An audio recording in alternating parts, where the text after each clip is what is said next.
Добар ден! Во оваа е училница на часот по математика за 7 оделение ќе ве водам јас, Ристовска Снежана, наставник од Основното училиште Даме Груев во Битола. Ве поканувам заедно да ја обработиме оваа наставна содржина, затоа земете ги вашите тетратки и да почнеме. Од темата алгебра и решавање проблеми предвидена е наставна содржина равенки, решавање и примена. При тоа, по завршувањето на активностите поврзани со оваа содржина, ќе треба да знаеш да решаваш едноставни линеарни равенки, уште повеќе да ја увежбаш работата со броеви, алгебарски изрази и равенки и да применуваш често користени алгоритми. Равенство во кое левата и или десната страна се изрази со променливи се вика равенка. Например, x плюс 3 е еднакво на 5 или x минус 3 е еднакво на 5 плюс 2x. Во првата равенка непознатата се наоѓа само на едната страна, додека во втората и на едната и на другата страна на равенката.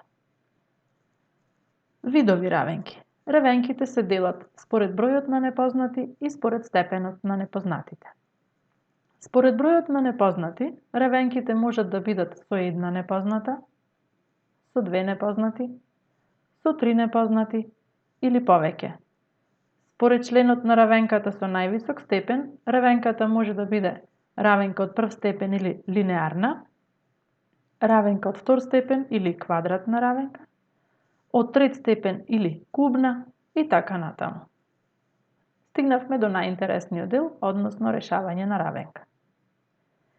Кога решаваме равенки, користиме инверзни операции и еквивалентни трансформации. Тоа значи од равенката да се добие нова, која ќе има исто решение како претходната. Најлесно ќе објасниме равенката и нејзиното решавање со помош на вага. Нека е дадена равенката x плюс 2 е еднакво на 7. За да ја решиме оваа равенка, треба да внимаваме за сето време на нашата работа вагата да остане во рамнотежа. За да го добиеме решението x, гледаме дека од двете страни на равенката, односно вагата, треба да одземеме 2. Така го добиваме решението x е еднакво на 5. Со замена во првичната равенка за вредноста на x5 добиваме точно бројно равенство. Значи, решение на равенка е вредноста на непознатата, за која равенката преминува во точно бројно равенство. Да решиме уште еден пример. Нека е тоа равенката x минус 5 е еднаква на 13. Од двете страни на равенката додаваме 5, бидејќи инверзно на одземи 5 е додај 5. Добиваме x е еднакво на 13 плюс 5, односно x е еднакво на 18, значи x е еднакво на 18 е решение на равенката. Правиме проверка со враќање во првичната равенка, каде на местото на x ја ставаме вредноста 18. Следниот пример е равенка со две операции. Нека е тоа равенката 3x плюс 9 е еднакво на 21. Овде велиме дека е равенка со две операции, бидејќи непознатата е прво помножена со 3, а потоа се додава 9. Овде треба од двете страни на равенката да одземеме 9. Така ја добиваме 3x е еднакво на 21 минус 9. 3x е еднакво на 12. Сега од двете страни делиме со 3, бидејќи инверзно на помножи со 3 е подели со 3 и го добиваме решението x е еднакво на 4. За проверка се враќаме во првичната равенка и добиваме точно бројно равенство. Следен пример кој ќе го разгледаме е равенка со загради. Нека е тоа равенката 5 по во заграда x плюс 2 е еднакво на 25. Најпрво треба да се ослободиме од заградите. Тоа значи, секој член во заградата да се помножи со бројот што е пред заградата. Односно со 5 го множиме и x и плюс 2. Добиваме 5x плюс 10 е еднакво на 25. Сега од двете страни на равенката одземаме 10. Добиваме 5x е еднакво на 25 минус 10. 5х е еднакво на 15, од двете страни делиме со 5 и добиваме решение х е еднакво на 3. Повторно и овде можеме да направиме проверка. Ви нудам исто така и два линка со интересни активности за моделирање и решавање на равенки. Овде ќе покажеме само еден пример.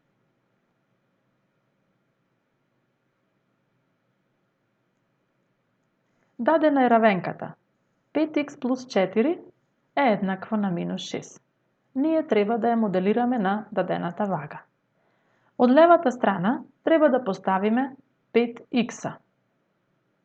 Да додадеме 4. Со тоа левата страна е веќе моделирана. Одиме на десната страна на вагата. Од десната страна треба да ставиме минус 6. Вагата е во рамнотежа, значи равенката е моделирана.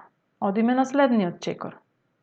Сега треба од двете страни на равенката да одземеме 4.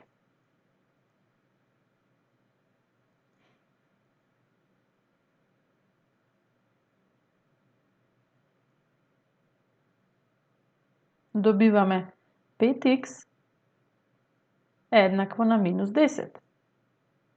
Сега треба да поделиме со 5 од двете страни. Поделењето со 5 добиваме решение х е еднакво на минус 2. Тоа го запишуваме и го проверуваме нашиот одговор. Ве советувам при користење на овие линкови, задолжително за секоја равенка, да го запишувате секој чекор од вашата работа, како би можеле да ја следите примената на инверзни операции и еквивалентните трансформации на равенката. Стигнавме до делот примена на равенки. Овде треба да составиме равенка според даден текст, а потоа да ја решиме. Еве еден таков пример.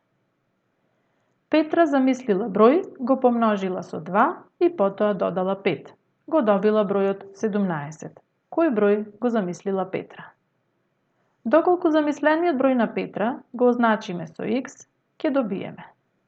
Тој број Петра го помножила со 2.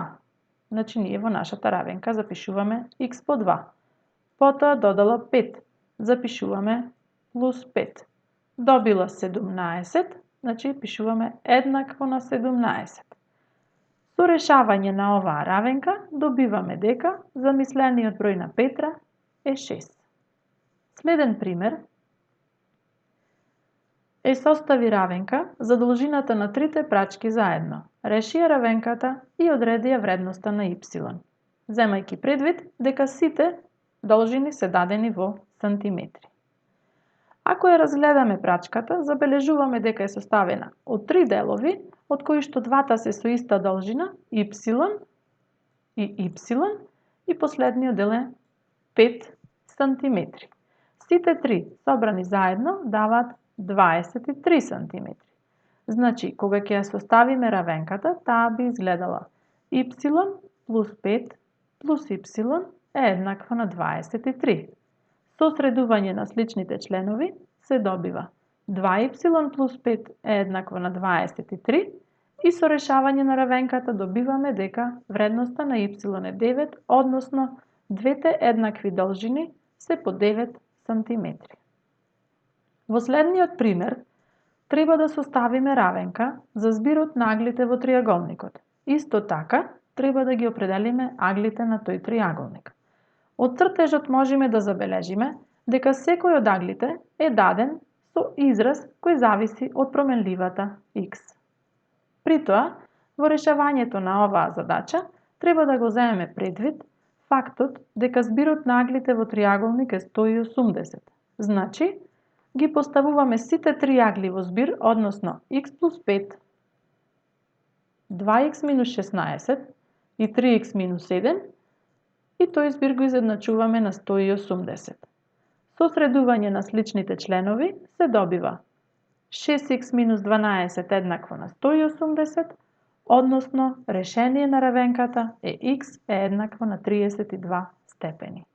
При тоа, бидејќи се бараше да ги определиме и аглите на триаголникот, се враќаме назад и во изразот за секој агол заменуваме за x е еднакво на 32.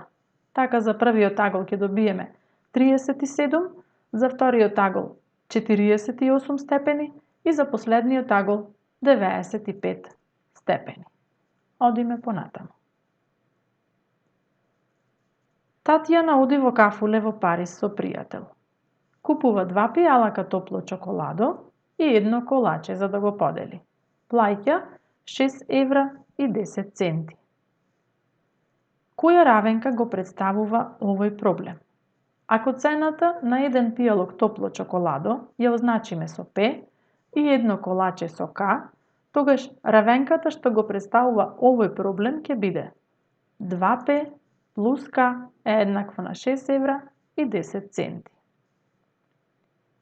Дали можеме да го решиме овој проблем? Да размислиме. Ако земеме дека еден пијалак топло чоколадо е 1 евро, тогаш за цената на колачето добиваме 4 евра и 10 центи, доколку пак ако земеме дека еден пијалак топло чоколадо е 2 евра, тогаш за цената на колачето добиваме 2 евра и 10 центи. Значи, цената на колачето не е еднозначно определена, бидејќи равенката содржи две непознати. Дополнителни информации кои ни се потребни за да ја најдеме цената на колачето е секако цената на пијалакот топло чоколадо за равенката да ја сведиме на равенка со една непозната. За вежба ви предлагам да составите ваш текстуален проблем кој се сведува на решавање на линеарна равенка со една непозната, да го запишите во тетрадката и да се обидете да ја решите дадената равенка. Уште еднаш ве упатувам на линковите за вежби со анимираните примери за решавање и моделирање на равенки. Ви благодарам на вниманието, ви посакувам успешна работа и ве поздравувам.